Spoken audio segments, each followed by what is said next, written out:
आदाब, नमस्ते, सत श्री अकाल। मैं मुश्ताक नीरज हूँ वर्चुअल के पेज पर प्रोग्राम एक खबर न्यूज प्रोग्राम जो हर फ्राइडे को हम आपके सामने लाते हैं।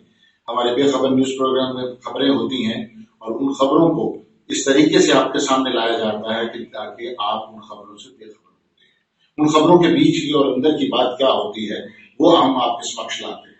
उस प्रोग्राम में बेखबर न्यूज में हमारे चाचा खबरी हैं और साथ में बुआ चुगली है। आज वो जवान हो गए हैं, अपने फ्लैशबैक में चले गए हैं। उनकी जवानी की हरकतों में जो खबरें हैं और जो बेखबर हैं उससे हम आज इस प्रोग्राम में आपको वाकिफ करवाएंगे। प्रोग्राम बेखबर न्यूज।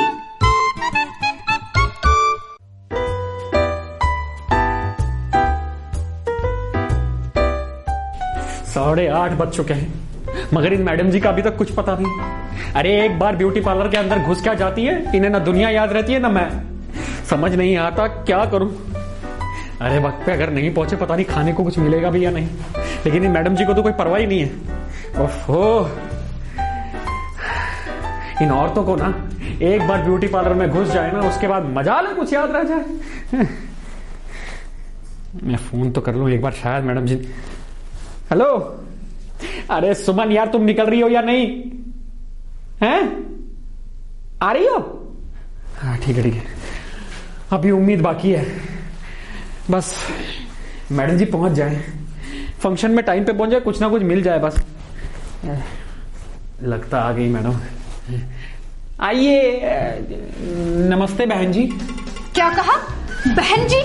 जी बहन जी तो बोला, ये तो मैं एक रेस्पेक्टफुल वर्ड है, बहन जी तो बोल रहा हूँ आपको। तुम्हारी हिम्मत कैसे हुई मुझे बहन जी कहने की? अरे लेकिन मैंने कोई गाली थोड़ी दी है, मैंने तो सिर्फ बहन जी बोला और ये तो एक आदर सम्मान वाला लफ्ज है। हाँ जानती हूँ। अरे तो लेकिन आप इतना गुस्सा क्यों कर रही हैं? क्योंकि मैं तुम्हारी बहन जी नहीं, तुम्हारी बीवी हूँ, यानी वाइफ। बीवी हैं? लेकिन वो तो उम्र में आपसे थोड़ी बड़ी, नहीं छोटी है, उम्र में छोटी है, लेकिन इतनी भी छोटी नहीं। तो ये कैसे हो गया? ब्यूटी पार्लर वाली ने किया। अभी वो तो कह रही थी कि 6,000 दो तो मैं 28 का बना दूं, पर मैंने सिर्फ 2,000 रुपए दिए और कमाल देखो। ये साले ब्यूटी पार्लर वाले तो जादूगर निकले।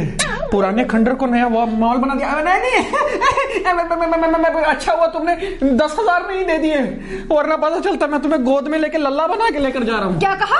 मैंने कहा कि डार्लिंग चले। हेलो, हाँ बहन जी, क्या बताऊं अब मैं आपको, सारे के सारे मर्द एक जैसे ही होते हैं। हाँ सही कहा आपने। अब मेरे वाले कोई देख लो, सुबह मिले थे और शाम होने को आई, अभी तक जनाब के ही नहीं है। और आज तो मेरा बर्थडे भी है, गिफ्ट तो दूर की बात है, उन्होंने तो मुझे विश भी नहीं किया। हाँ सही कहा आपने। खैर छोड़ें। अच्छा आप मुझे ये बताएं, वो शर्मा की बेटी का क्या मसला है? वो आप मेरे को कल बताना। मैं ना जरा अब शाम का खाना बनाती हूँ। हमारे घर पे जन्मदिन हो या मरण दिन हो, सारे के सारे दिन एक जैसे होते हैं। अच्छा ठीक है। अब मैं कल फोन करूंगी। ओके, मैं जरा खाना बना लूं। Hello baby. Darling. Hi darling. तुम्हारी हिम्मत कैसे हुई मुझे डार्लिंग कहने की? हाँ, क्योंकि आज मेरी डार्लिंग का बर्थडे। Happy birthday darling. क्या कहा डार्लिंग? रुक, कल मुंह तेरी हिम्मत कैसे हुई? लुच्चे लफंगे बदमाश। अरे मेरी बात तो सुनो। आज तुम्हारा बर्थडे, इसीलिए तो तुम्हें विश कर रहा हूँ। I love you darling, happy birthday. लुच्चे। अरे मार क्यों रही हो? ऐसे मार रही हो? ये देखो, पहचानो, मैं हूँ तुम्हारा खसन, तुम्हारा पति दीपक। दीपक? हाँ। पर तुमने ये हुलिया क्यों बना रखा है? अरे यार तुम ही तो कहती थी कि मेरे साथ तुम्हें बाहर जाने में शर्म आती है, अजीब सा हुलिया बनाए फिरते हो, इसलिए मैं आज सैलून में गया था। मैंने सोचा वहां पे जाऊंगा और 3,000 रुपए खर्चा हुआ मेरा, और मैं थोड़ा जवान बन के आया, थोड़ा हैंडसम बन के आया। मुझे लगा मैं आऊंगा तो तुम मुझे बड़े प्यार से स्वागत करोगी, डार्लिंग, जानू, सोना, ये सब कहोगी। अब 40 की उम्र में 20 के बन के आओगे तो यही हाल होगा ना। अरे यार अब दोबारा सैलून जाओगे अरे मैं तो तुम्हारी वजह से ही गया था, मुझे क्या पता था यहाँ पे आके मेरा भुर्ता बना दोगी। एक काम करते हैं, हम ना कसम खाते हैं, ठीक है? आज के बाद ना मैं कभी सैलून जाऊंगा और ना ही तुम कभी पार्लर जाओगी। क्या कहा? नहीं, अपनी बात कर रहा था मैं कि मैं कभी सैलून नहीं जाऊंगा, तुम तो जा सकती हो। हैप्पी बर्थडे केक काटे। अब चलो। चलो।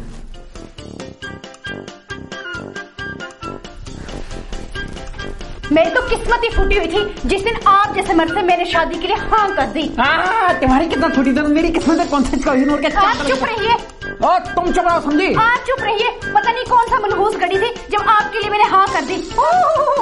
मनहूस घड़ी थी आपके लिए हाँ कर दी? अरे तुमको देखो खुद को, तुम्हारे घर वालों ने खर्चा तो मेरा पूरा करवाया लेकिन सामान आधा अधूरा भेज दिया मेरे को। आप चुप रहिए। इतने अच्छे अच्छे रिश्ते आ रहे थे मेरे, पता नहीं क्यों देख के मैंने उसे हाँ कर दी। हाँ कर दी? खुद को देखा कभी? और तुम्हारे साथ जो शादी करके मेरी इज्जत में चार चांद लगे वो नहीं दिख रहा तुम्हें? मेरी तो पूरी जिंदगी बर्बाद हो गई। जिंदगी बर्बाद हो गई? हमारी इज्जत के जो जनाजे निकले उसका कुछ नहीं लगा तुम्हें? याद है? अरे तुम्हें एक्वेरियम जब घुमाने ले गया था कितनी बेइज्जती हुई थी मेरी, है? तुम्हें देखती मछली और मेंढक सारे हड़ताल पे चले गए थे, कहने लगे हमें कैद कर रखो और हमारी कुलदेवी बाहर घूम रही है। अरे 20 साल हो गए शादी को, लेकिन 20 दिन भी मैंने चैन से नहीं गुजारे।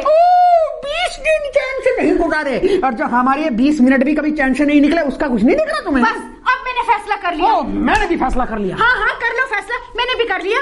तो जाओ कर लो। क्या कर लोगी? मैं जा रही हूँ खुदकुशी करने। अब मैं जिंदा नहीं रह सकती वो भी इस घर में। अब तुम्हें क्या लगा कि मैं तुम्हारी खुदकुशी में साथ दूंगा? बिल्कुल नहीं, जाओ अकेले करो, लेडीज फर्स्ट। हाँ ठीक है ना, जा रही हूँ मैं खुदकुशी करने। जाओ ना, तुम्हें किसने रोका? जाओ। ठीक है ना, कल जब लोग तुम्हें पूछेंगे ना वो कहा तब जवाब देना। मैं क्यों जवाब दूं? तुम तो बड़ी खुदकुशी करने जा रही थी तो ये लिपस्टिक ये मेकअप क्यों मेकअप ना करूं? कल जब अखबार में मेरा फोटो छपेगा तो अगर फोटो गंदा आया तो लोग मुझे पहचानेंगे। इसीलिए तो कहता हूँ इंस्टाग्राम पे बिना कभी एक बार अपनी बिना फिल्टर की फोटो डाल के देखना, फिर पता चलेगा। अरे लोग घर आते तुम्हें पहचान भी नहीं पाते, उनको लगता है कि हमारी कोई काम वाली भाई है। मरने चली है। ऐसे थोड़ी मेरे फॉलोअर्स बढ़ते हैं।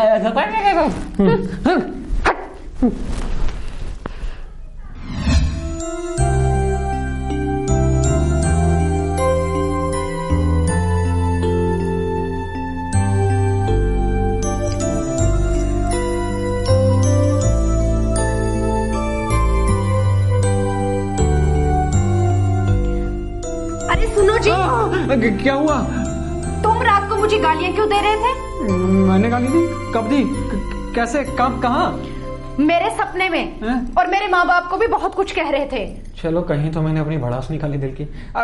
ये कैसे हो सकता है? देखो सपने में गालियां देने के लिए मेरा सोना जरूरी है ना, तो जब मैं सोया ही नहीं तो फिर गालियां कैसे दे सकता हूँ? हाँ पर ये बात तो मेरे दिमाग में आई नहीं। हाँ तो दिमाग में आने के लिए दिमाग होना भी तो चाहिए।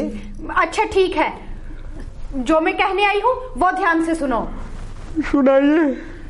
वो ना मतलब एक मिनट, जो ध्यान से सुनाने आई थी तुम अब सुना रही हो, तो मतलब ये गाली वाली जो तो सिर्फ एक बहाना था, बात कुछ और थी?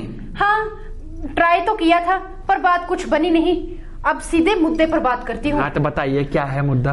वो शर्मा जी की बीवी है ना, उसने कल नया शॉल लाया और वो बाजार में नया आया है।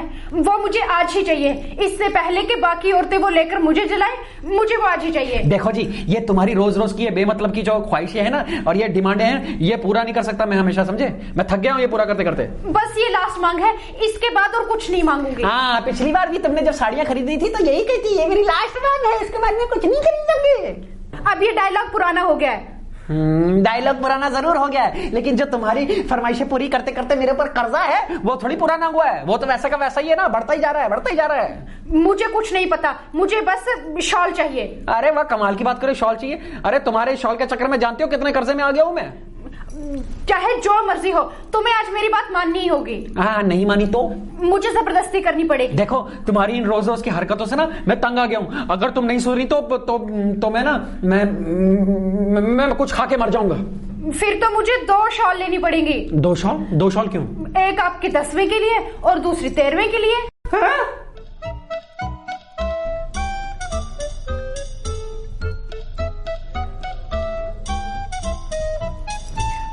अजी सुनो।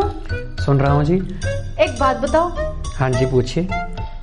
देखो अगर तुम मेरी सैलरी के बारे में पूछ रही हो तो मैं बता रहा हूँ वो खत्म हो चुकी है, तो उसके बारे में पूछने का कोई फायदा नहीं है। पता है, कल शाम को जब तुम सीधा घर पे ही लौट आए थे। तो फिर जब सब पता है तो फिर पूछ क्यों रही हो?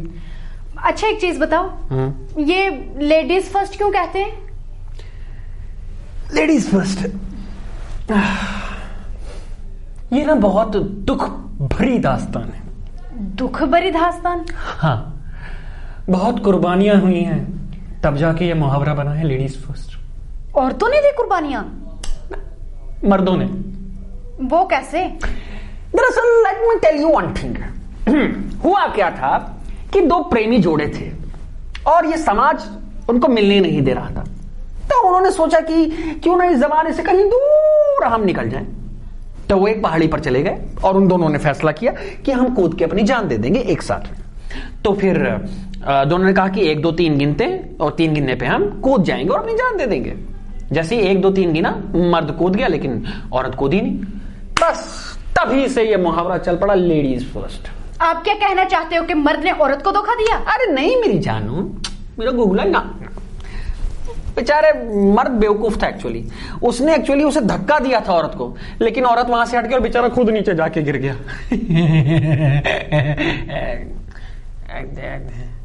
Ladies first.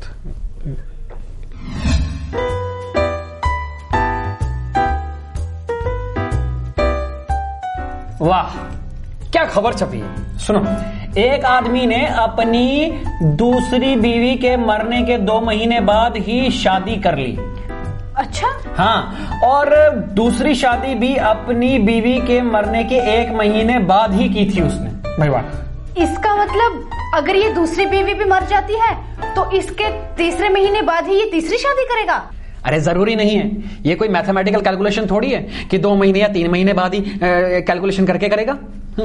अरे मर्दों का क्या भरोसा? भरोसा तो वैसे किसी का भी नहीं है। अच्छा एक बात बताओ, अगर मेरी मौत हो जाती है तो क्या तुम दूसरी शादी रचाओगी? मरे आपके दुश्मन। अरे ये फिल्मी डायलॉग मत मारो। अच्छा मतलब फर्ज कर लो, फॉर एग्जाम्पल अगर मैं मर जाऊं तो क्या तुम दूसरी शादी करोगी? पहले तो मैं दूसरी शादी करूंगी नहीं, और मैं तो सारी जिंदगी अपनी बहन के साथ गुजार लूं, पर दूसरी शादी नहीं करूंगी। वाह, इसे कहते हैं रिश्तों की कदर।